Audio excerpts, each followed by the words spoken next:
ahead and get started, y'all. I'd like to welcome everybody to the regularly scheduled board meeting of Lamar County School District, Tuesday, August the 11th. As always, we're going to start with a prayer and then we'll say the pledge. Pray with me. God, we're grateful for how much you love us. We thank you for the things that you bless us with, God. We ask that you guide our decisions for the district, God, through your eyes, that we make good decisions for the district, for teachers, for stakeholders, for students, for SROs, for administrators, for everybody involved, God. We ask for your hedge of protection over all of us, that we make good decisions through your eyes. Thank you for how you love us, and thank you for Jesus. Amen. Amen. Attention, salute, pledge. I pledge allegiance to the flag of the United States of America and to the republic for which it stands, one nation, under God, indivisible, with liberty and justice for all. Thank you. If you'd like an agenda, we have them in the back. You're welcome to grab one. One of the first things you'll see is our meeting procedures. Basically, that just outlines how our meetings go.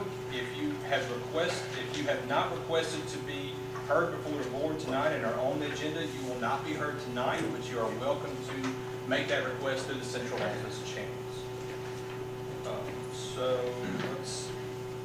We are looking for an approval of the general agenda. So moved. Second. All in favor? Aye. And that passes.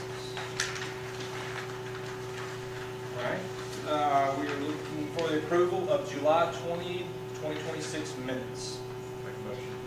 Second. All in favor? Aye. Passes. Approval of the amended June 8, 2026 minutes reflecting the addition of general election for November 3rd, 26 for the vacancy created on the board by Lance LaFaine. Motion. I was just saying, you don't need any explanation. Second. All in favor? Aye. And that passes. Approval of accounts payable docket 716 through 805-26. Motion. Second. All in favor?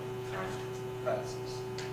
All right, approval of the fiscal year 27 ad valorem resolution, Lamar County. All right. Yeah, the next two items, Lamar County, and then item number 9, which would be for Earl River County. Both of those are in line with what we started talking about with our budget discussions back in May. And this would be the amount of money that we asked from those two entities is due to their office by the 15th. So I think Mr. Boss and I will, with your approval tonight, we will get your signatures and we will take that and deliver those to their respective offices tomorrow. But it is reflective of the budget that was passed back in July. Okay, make a motion to approve. Second. All in favor? Aye. And that passes. All right, on to the approval of fiscal year ad valorem, fiscal year 27 ad valorem resolution, Earl River County. Motion we approve. Second. All in favor? And that passes. All right, request to accept bid from SFS PAC for child nutrition sanitation services for 26-27 school year. Motion. Sorry, second. All in favor? And that passes. Request approval to use ACT as our college and career readiness assessment testing vendor for 26-27 school year. Motion. Second. All in favor? Passes. Request approval to addition of substitute nurses to the ESS South Central LLC agreement. Motion. All in favor? Aye. Passes. All right, this will be the approval of the copier contract we approved before. Now we have a number with that. Yeah, we awarded the contract to R.J. Young based on the bid from last month, and then because of that awarding, we're able to determine our total number of copiers and go with the pricing. You see there's a cost of $24,395.55 per month. Good thing about it, a couple of good things. We were able to decrease the number of copiers in the district by almost a little over a dozen. So we're saving money on that, but also the machines are actually cheaper. The rental of those are cheaper this year, and so getting brand new machines, and so we're excited about that. Mr. Voss, you want to say anything? You and Ms. Baker have worked getting this contract together. So, good deal. Okay. I'll make a motion that we approve this contract with RJ. Second. All in favor? Aye. And that passes. All right, next we have approval of 2 days of math consulting at a cost of $6,992.70 from Great Minds to be paid from Title II funds. We do have an alternate quote. Dr. Quick, can you speak to this? Ms. Jenny, if you'll correct me if I speak incorrectly on it, we did put out a bid for this PD that does follow along with our curriculum that we're teaching. You do see that it is a higher vendor, but that we chose to go, there was a screening process, a rubric, and based on the way the rubric was, the more expensive, though, even though it wasn't the lowest, was what we considered the best. Okay.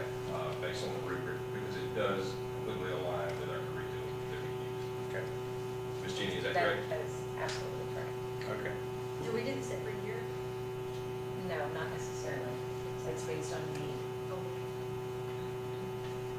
Any questions? make a motion. Second. All in favor? And that passes. All right, next we're down to our MOUs. We have several listed that were in your packets. Any questions about any of the MOUs listed? Mr. Norton has reviewed those. He has. Yes. Signed all along. Can we make a motion? We can make a group, we can make a blanket motion, A through G. A motion that we approve A through G. Second. All in favor? Uh-huh. And that passes. All right, that brings us over to fixed assets disposal. Do you have anything in there? Do we have anything that's going to, I don't think that. There was. She's not so out here to. If she's got it, all right. So, yeah, we just would need a motion Okay. to dispose of those items. Motion that we dispose of the appropriate fixed assets as listed in the packet. Second. All in favor? That passes. All right, next we're down to the personnel agenda. We will go ahead. The two items there, one is our typical personnel agenda for our resignations and our transfers, both certified and non-certified staff, our recommendations for them as well. And then letter B is just that we need a board approval to get a one-year license for an employee. That's being in the minutes. Questions there? No questions. All right, entertain a motion to approve both. I make a motion that we approve A and B. Second. All in favor? Aye. And that passes. All right, down to some land management matters. I believe Dr. Quick's gone. Yeah, Caleb's not here. Backs up tonight. Yeah, Caleb is not here tonight, he's sick, but these are the 4 items you've seen in the packet. And if you want, I can talk about each individual one, or take them as a group. You'll see there's a canceling the lease, consideration of receive bids on an ag lease, also to advertise receive bids for a hunting and fishing lease, and then to award a reforestation contract with Diversified Forestry Management there on 114th. We had all that in the packet. Any questions? Make a motion we approve 1 through 4. Second. All in favor? Aye. And that passes. All right, down to Dr. Quick's report. All right, superintendent's report. Thank y'all for being here tonight. First off, we'll start with just let you know, Brooke Walter and her department, Ms. Cheryl and Ms. Jenny, working hard to get our no-shows out of the computer for enrollment, to get you some accurate numbers. And this year's number, as of today, about 4:45 p.m., was 9,534 students, which is down a little over 100 from the way we ended last year. But if you take the number that we had at Christmas, more of your average, or I guess it was September, October, our average daily membership, we're down almost 300 students. That's where Mr. Boss comes into play with our financing and how things there. So we do know that we'll still have some more kids enrolled.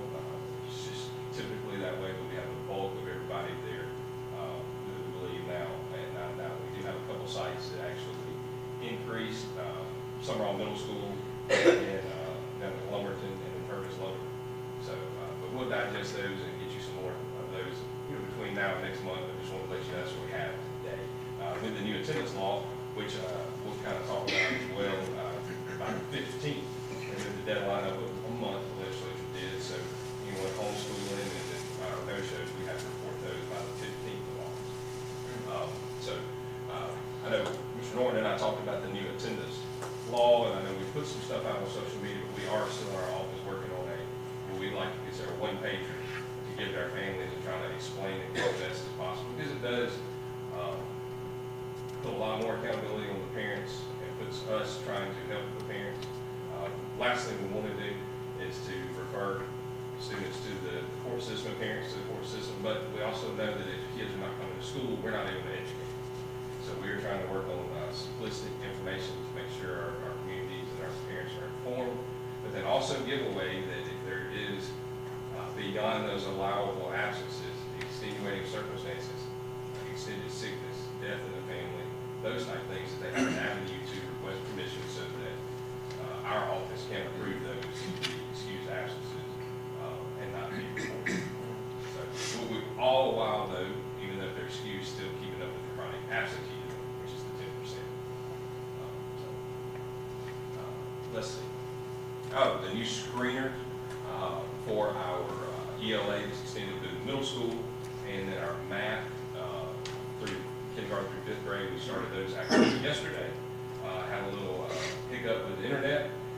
Was not our fault. It was a regional deal, but I think it affected, I know, one school with that. They were able to get everything finished. So we started on our first round of screeners there, and as students complete those, parents should and families should expect those individual reading plans, notifications through our 8th grade for that, and individual math plans through our 5th graders. So our teachers and schools are working feverishly on that.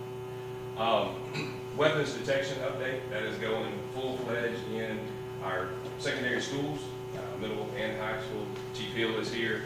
I think she will tell you or reiterate what I'm going to say is it's going really well.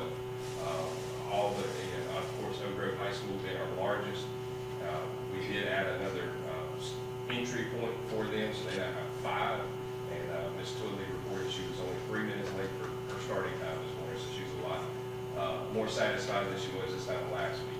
But you will see later on the agenda where we did ask in the consent for 2 more units. We just want to make sure we have backups for the district, because if one goes down, we would not currently have a backup. So, but it is going well. I know we talked to some of the kids that put out videos on social media. They're making the best of it. Their TSA and all the things. So we appreciate their willingness to oblige. Athletics is in full swing. I think volleyball games tonight.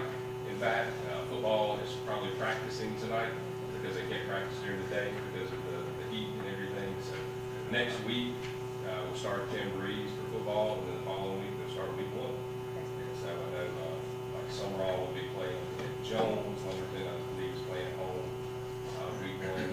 Purvis will play at Presbyterian Christian, I believe, and then Oak Grove is now hosting Gulfport because Gulfport's field is not ready. So that'll be the jamboree. And then lastly, just some construction updates. The Oak Grove Chiller project should wrap up within the next week to 10 days.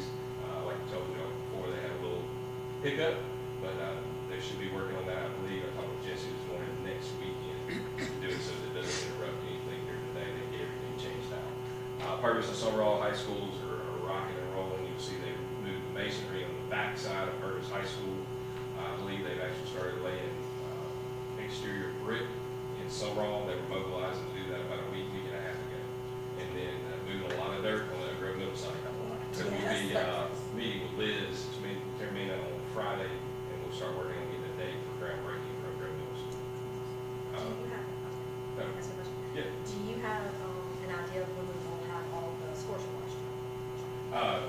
That's a really good question. We know it has been delayed at least a month. Wait, we have data. We do not have all of our data. We still are basing some things on estimates. We're not waiting on the Department of Education to determine how they're going to implement the EL scores into the model as well. But we have some preliminary things, and our principals already have that. We'll be talking at next week's principals meeting about when to distribute individual student reports. We can release that information, but we all the actual district data is not even finalized, so we can't even really discuss that.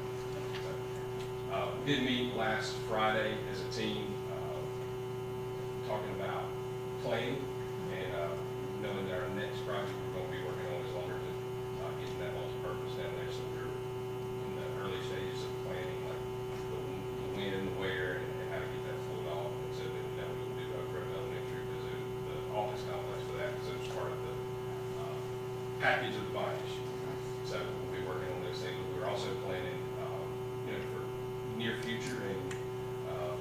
long-range future planning. And so hopefully by the end of this semester, what I would like to do is be able to bring back to y'all not only looking at redoing our strategic plan and updating our strategic plan in the district, but also bring you a long-range planning for facilities for our district. And what are we looking at, and what do we need to be working on with our budget and all the things to make sure our district stays in the forefront of everything.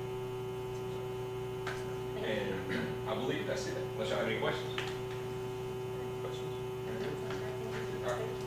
All right, next is setting the next meeting, looking at September 8th, right here at here. Anybody got issues? Good. Good. All right. All right, make a motion that our next meeting be September 8th, right? Second. All in favor? Aye. Be here. All right, next we're down to the consent agenda. Mr. Slade, is there any questions you have about the consent agenda? No questions. Ms. Farmer? No question. Ms. Hinder? No question. All right, then we will entertain a motion to accept as presented. Make a motion to accept as presented. Second. All in favor? That passes. That takes us second to last page to other. I believe we have a speaker tonight.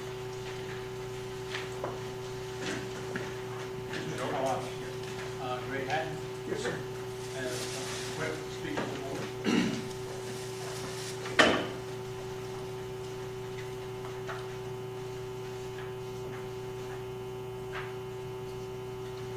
Mr. President, board members, staff, Councilor Norton, Superintendent Dr. Quick, educators and guests, my name is Greg Hatton, and I am a 1981 graduate of the Lamar County School System. A proud graduate, that is. Also with me tonight is Mr. James Lee Woodruff, Sr. He is the architect and the legal research mind behind the policy that we're going to discuss tonight. Lee, would you stand up just a second, sir? First and foremost, I want to thank y'all as board members. This can be a thankless job, and it can be an arduous task. And we appreciate all the hard work you put in this sale of the Lamar County system. It's been over 45 years since I've been in the Lamar County system, so I'm very proud of the hard work that you put forward. And most importantly, I'm proud of the professionalism and the dedication that y'all show. So thank you for this opportunity to present this policy to you. First and foremost, again, do you have that policy before you, gentlemen and ladies? I've got, Councilor Norton? Lee has a copy. Pass out. Excellent.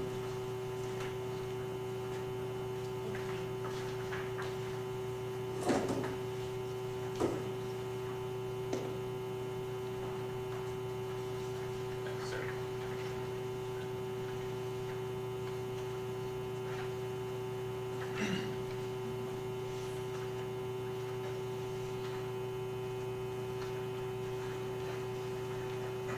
Thank you, appreciate that. Mr. President, our purpose is to submit this board a distribution of non-school material policy entitled Lamar County School District Policy Number 904 for review and consideration. Now, the purpose of this policy is to provide guidelines for the limited distribution throughout the Lamar County School District of non-school materials. Now, the distribution policy of non-school materials will be the use of Bibles as an example tonight. As a benchmark, any distributions would be a privilege, not a right, and be conducted in strict accordance with this policy if approved by the board. We realize that the mention of Bibles as an example is a very sensitive topic, and any public school distribution could be challenged and problematic if not properly administered and followed strictly by those non-school material applications. This policy would incorporate the district's prerogative to deny any distribution which is not in the best interest of the students, whether secular or religious. This policy would not give any preferential treatment to any one organization whether secular or religious.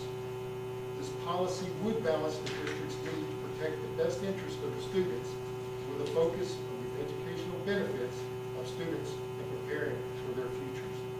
This policy would limit time, place, and manner to any distribution and would be at the discretion of the school's principal. In this manner, whether it would be disruptive or problematic for that school to entertain that material at that particular time. Mr. President, I submit that the easy answer to this issue would be to deny it. However, we believe this policy, with the example of the Bibles as a material, would be an educational tool to address life's questions with answers that will arguably change students' lives for the better and prepare them with impactful options for their futures. I will say, I was in the 5th grade when I received my first Bible from the school distribution. That Bible changed my life. The Bible gave me purpose. That Bible provided me with a compass for life. And that Bible gave me answers to the life's fundamental questions and offered me the most special gift of all. It's Lee and my prayer that you'll consider this, review this, and potentially approve this policy. I thank you for your time. I'm going to stay here until dismissed. If you have any questions or any concerns or any questions from the board, Mr. President, Councilman Norton, and from Dr. Quick. Jordan, I would say that I've talked to the lead several times, and you can see there are a lot of cases that are cited. And so I went to a lot of these topics because the law has changed. Fortunately, from the perspective of a lot of us, the law is easier to comply with now with the distribution of things like this. They're not given out by school, simply that they're available for someone to pick it up. What I would ask is that the board would take this, and I ask them to bring copies for all of you so that you can each look at it in the next 30 days, and you can write your own little notes, questions you have, call me, and if I need to, I'll look up the cases, give you answers by next month, see if we can have a formal policy to present for consideration. Sounds good. But they've done the hard work, the research, and as I understand it, a lot of this came from policies that other districts already have in place. So they're not inventing the wheel. They're doing what lawyers do best, and that's plagiarize. All right. Fair enough. I was going to laugh about that. Thank you, Councilman Norton. Thank you. Gentlemen. Thank you. Thank you, ladies. Thank you, sir. Pleasure meeting you. Same here. Thank you. So where did you graduate from? Which school? Sir, I'm going to say that I'm a proud graduate of the University of Arkansas School of Law. Okay. University of Mississippi chose to pass on me because of my graduation from the University of Southern Mississippi. Since then, I went to West Point Academy and Northwestern. Thank you for your service. Other institutions. Thank you for this opportunity. What about when you were here in Lamar County? Some. All right. Yes, yes. And you still reside there?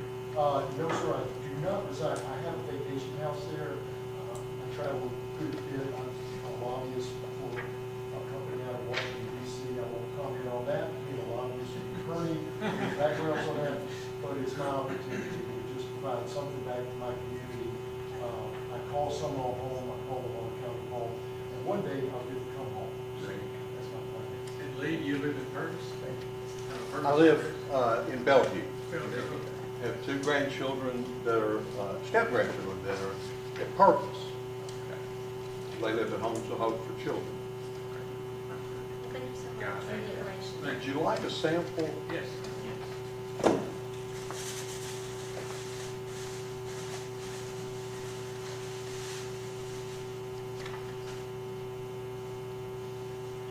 This has a slightly different cover than what I'm going to give the board members.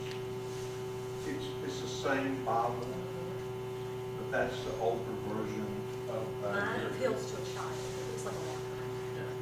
Got it. I like that. It's a little bit of an exciting. I don't know if with my readers and make it where I can read out. No doubt. No doubt. Thank you so All right, much. thank y'all. Thank you all. All right, next we will consider executive session for 2 personnel matters. Okay, I make a motion to consider executive session. Wait. No, there's not. Also the litigation. matter. I'm Litigation sorry. update. Oh, there is litigation, I'm sorry, missed that, and a litigation matter update. Okay, I will make a motion to consider executive session for business. Second. All in favor? And that passes. Next, we'll entertain a motion to enter. Then make a motion we enter executive session. Second. All in favor? And that passes. Ladies and gentlemen, we're in executive session. Thank y'all for coming tonight. If you are scheduled to speak in executive session, you can wait outside, and then we'll grab you and bring you inside for your time.